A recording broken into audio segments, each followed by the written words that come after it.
ಕರ್ನಾಟಕ ಸರ್ಕಾರ ಮಂಡಿಸಿದ 2025-26ನೇ ಬಜೆಟ್ ಗ್ರಾಮೀಣ ಮತ್ತು ಸ್ಥಳೀಯ ಆಡಳಿತ ವ್ಯವಸ್ಥೆಗೆ ತೀವ್ರ ನಿರಾಸೆಯನ್ನ ಉಂಟುಮಾಡಿದೆ. ಗ್ರಾಮ ಪಂಚಾಯತ್ ಸದಸ್ಯರ ಭತ್ಯೆ, ಪ್ರಯಾಣ ಭತ್ಯೆ, ದೂರವಾಣಿ ಭತ್ಯೆ ಸೇರಿದಂತೆ ಮೂಲಭೂತ ಸೌಲಭ್ಯಗಳ ಬಗ್ಗೆ ಸರ್ಕಾರ ಯಾವುದೇ ಅನುದಾನವನ್ನ ನೀಡಿಲ್ಲ. ಪಂಚಾಯತ್ ರಾಜ್ ವ್ಯವಸ್ಥೆಯನ್ನ ಬಲಪಡಿಸಲು ಹೊಸ ಯೋಜನೆಗಳೇ ಇಲ್ಲ. ನಕ್ಸಲ್ ಪ್ರಭಾವಿತ ಗ್ರಾಮಗಳಿಗೆ ಸಹಾಯ ಪ್ಯಾಕೇಜ್ ನೀಡುವ ಬದಲು ಸಂಪೂರ್ಣ ನಿರ್ಲಕ್ಷ್ಯವನ್ನ ತೋರಲಾಗಿದೆ. ಈ ಬಜೆಟ್ ಕನ್ನಡಿಗರ ಅಭಿವೃದ್ಧಿಗೆ ಏನೂ ಕೊಟ್ಟಿಲ್ಲ. ಇದು ಮತ ಬ್ಯಾಂಕ್ ರಾಜಕಾರಣಕ್ಕೆ ಅನುಕೂಲವಾಗುವಂತೆಯೇ ರೂಪಿಸಲಾಗಿದೆ.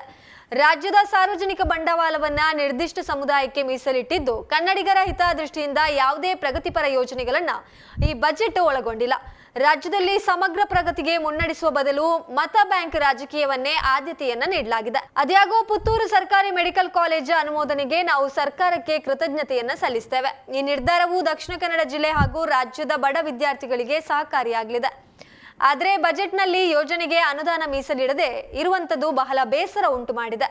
ಕಾಲೇಜಿನ ಘೋಷಣೆಯ ಜೊತೆಗೆ ಅನುದಾನವನ್ನ ಕೂಡ ಮೀಸಲಿಟ್ಟಿದ್ದಲ್ಲಿ ಜನತೆಗೆ ಸಂತಸ ತರ್ತಾ ಇತ್ತು. ಉಡುಪಿಗೆ ಹೊಸ ತೀವ್ರ ನಿಗಾ ಘಟಕ ನಿರ್ಮಿಸಲು ಅನುದಾನ ಒದಗಿಸಲಾಗಿದೆ. ಶಾಲಾ ಮೂಲಸೌಕರ್ಯ ಅಭಿವೃದ್ಧಿಗಾಗಿ 850 ಕೋಟಿ ಮೀಸಲಿರಿಸಿದೆ. ಆದರೆ ಪ್ರಾಥಮಿಕ ಮತ್ತು ಪ್ರೌಢ ಶಿಕ್ಷಣ ಕ್ಷೇತ್ರಕ್ಕೆ ಸಮರ್ಪಕ ಹೂಡಿಕೆ ಆಗ್ತಾ ಇದೆಯಾ ಎಂಬ ಪ್ರಶ್ನೆ ಉಳಿದಿದೆ. ಇನ್ನು ಕರಾವಳಿ ಪ್ರವಾಸೋದ್ಯಮ ಅಭಿವೃದ್ಧಿಗೆ 200 ಕೋಟಿ ಮೀಸಲಿದೆ. ಆದರೂ ಮಂಗಳೂರು ವಿಮಾನ ನಿಲ್ದಾಣಕ್ಕೆ ಯಾವುದೇ ಹೊಸ ಅನುದಾನ ಇಲ್ಲ. ಕರಾವಳಿ ಭಾಗದ ರಸ್ತೆ ಅಭಿವೃದ್ಧಿಗೆ ಸರ್ಕಾರ ಸ್ಪಷ್ಟ ನೀತಿಯನ್ನ ಕೂಡ ತೆಗೆದುಕೊಂಡಿಲ್ಲ. ಈ ಬಜೆಟ್ ಮುಸ್ಲಿಂ ಸಮುದಾಯಕ್ಕೆ ಅನೇಕ ಸೌಲಭ್ಯಗಳನ್ನು ನೀಡಿದ್ದು, ಹಿಂದೂ ಸಮುದಾಯಕ್ಕೆ ನಿರ್ಲಕ್ಷ್ಯ ತೋರಲಾಗಿದೆ.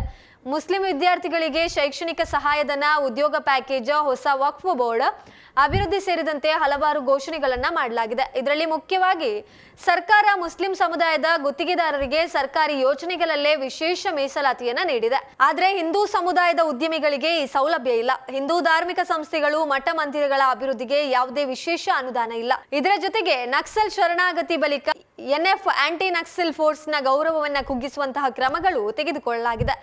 ನಕ್ಸಲ್ ಪ್ರಭಾವಿತ ಗ್ರಾಮಗಳಿಗೆ ಯಾವುದೇ ಪುನರ್ವಸತಿ ಪ್ಯಾಕೇಜ್ ಕೂಡ ನೀಡಲಾಗಿಲ್ಲ. ಸರ್ಕಾರ ಈ ಪ್ರದೇಶದ ಜನರ ಕಷ್ಟಗಳನ್ನ ಮರೆತು ನಕ್ಸಲ್ ಬೆಂಬಲಿತ ಗುಂಪುಗಳನ್ನೇ ಪ್ರೋತ್ಸಾಹಿಸುವ ನಿಲುವನ್ನ ತಾಳಿ ನಡೆಸಿದೆ. ಒಟ್ಟಾರೆ ಈ ಬಜೆಟ್ ಕನ್ನಡಿಗರಿಗೆ ತೀವ್ರ ನಿರಾಸೆಯನ್ನ ಮೂಡಿಸಿದೆ. ಮೂಲಭೂತ ಸೌಕರ್ಯ, ಉದ್ಯೋಗ ಸೃಷ್ಟಿ, ಕೈಗಾರಿಕಾ ವಲಯದ ವೃದ್ಧಿ ಮುಂತಾದವುಗಳ ಕಡೆ ಸರ್ಕಾರ ಸಂಪೂರ್ಣ ನಿರ್ಲಕ್ಷ್ಯವನ್ನ ತೋರಿಸಿದೆ. ರಾಜಕೀಯ ಲಾಭಕ್ಕಾಗಿ ಕನ್ನಡಿಗರನ್ನ ಕಡೆಗಣಿಸುವ ಈ ಸರ್ಕಾರ ನಿಲುವು ಖಂಡನೀಯ. ನಮ್ಮ ಹಕ್ಕುಗಳಿಗಾಗಿ ನಾವು ಹೋರಾಟವನ್ನ ಮುಂದುವರಿಸುತ್ತೇವೆ.